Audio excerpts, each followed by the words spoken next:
Welcome to Fearless Finances, where I try to take the fear out of your finances.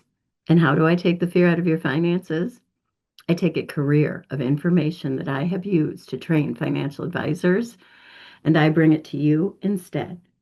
So if you think that's something that could help you be more fearless in your finances, I encourage you to subscribe.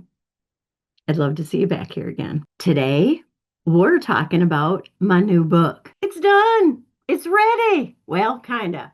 I'm still going through some edits. I don't know if you can see some little writings in there. And by the way, if you pre-order, and I'll put the link down in the doobly-doo for you, yours won't come with this little stripe on it. I only get these on my author's copies. But as I was going through this and doing some editing work, I realized that I packed this full of some really good quotes. Quotes from some very interesting people who had great things to say. So today we're kicking off my new series on quotes. Each week I'm going to post a video about a good quote and what that quote teaches us. And then the stupid quote of the week, because that got a lot of traction. And there's a lot of people saying lots of stupid things. But today, we're focusing in on FDR, Franklin Delano Roosevelt, one of our most renowned presidents, and one of his most famous quotes: "We have nothing to fear but fear itself." And how appropriate is that for a Fearless Finances channel? And what you might be intrigued by is where this quote came from. It might not be what you think, and why FDR was using it to explain to the American people the direction the United States was going to go. This is a lesson you do not want to miss for your finances. I'll meet you on the other side.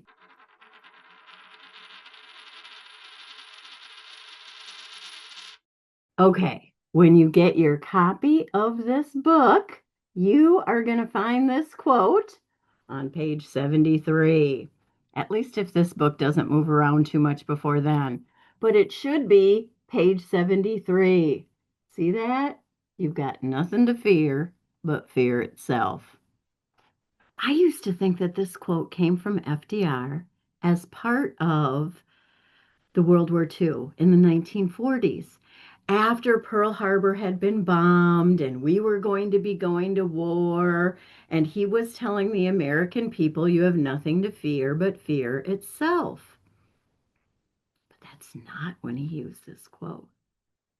It's from his 1933 inauguration speech, his very first speech to the American people as our brand new president. And he used this quote to essentially explain to the American people that right now they were afraid. It's the height of the Great Depression. We're like 2.5 years into this.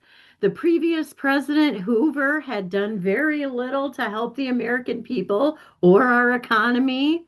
He thought it would just ride the wave, a little bit like the Strait of Hormuz just opening up or COVID just going away. We know that sort of president.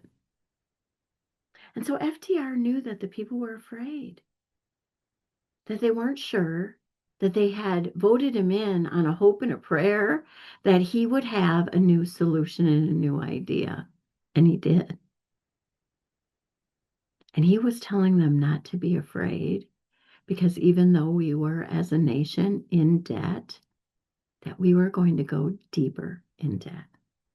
That the only way that he thought we could get out of this was to start putting money into the economy and into the pockets of the American people.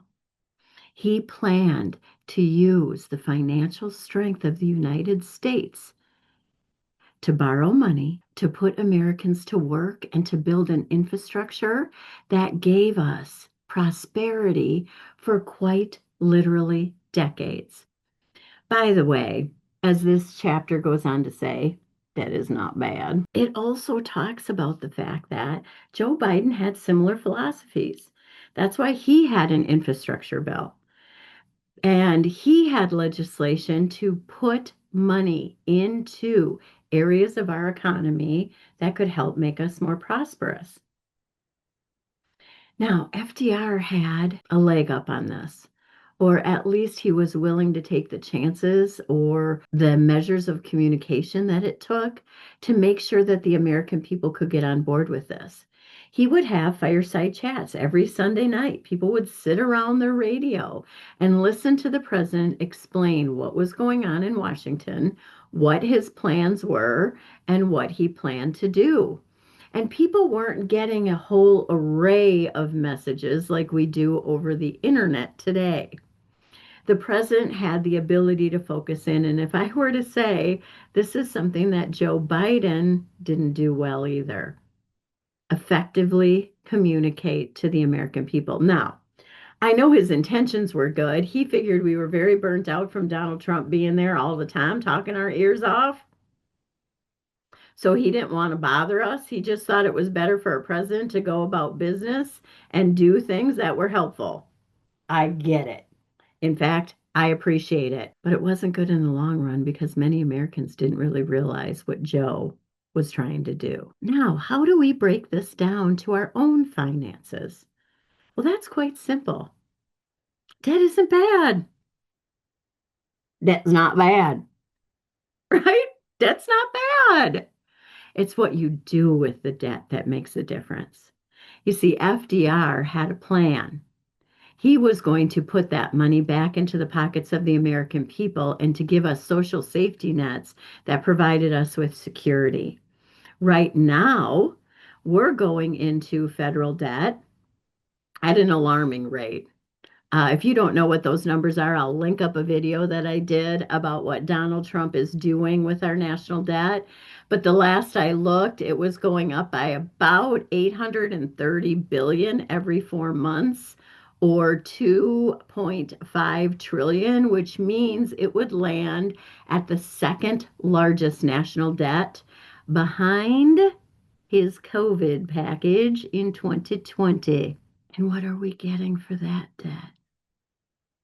Bombs and billionaires instead of education, infrastructure, small business loans, affordable housing, better daycare for our kids.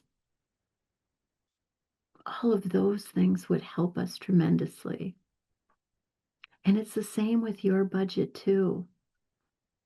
It's one thing to go into debt if you're buying a new home or getting an education or starting a small business. And it's another thing to go into debt to make sure you can have a morning latte and the latest series of, I don't know, some really cool purse. I don't put a lot of money in those things, so I don't know. So we have nothing to fear but fear itself. And the more wise we get about money, the more we understand some of these principles, the better off we are going to be financially. So, again, get yourself a copy of my new book. It really is pretty good. I've been reading through the whole thing. I'm like 2/3 through, and it's the first time that I've actually held it and read it. And it is pretty good. It is good. It's like one of the best financial books that I've read, and I've read a few. So again, get yourself a copy and tune in for the stupid quote of the week this weekend because I gotta tell you, it's a doozy. I had a video about taxing the rich, and you would not believe what people had to say. Stupid quotes. I'll see you there. Make sure you like this video. Have a comment for me down below. I could use more good quotes. Make sure you subscribe because, again, I want to see you back here again. And right there, you will find that Trump video about the national debt.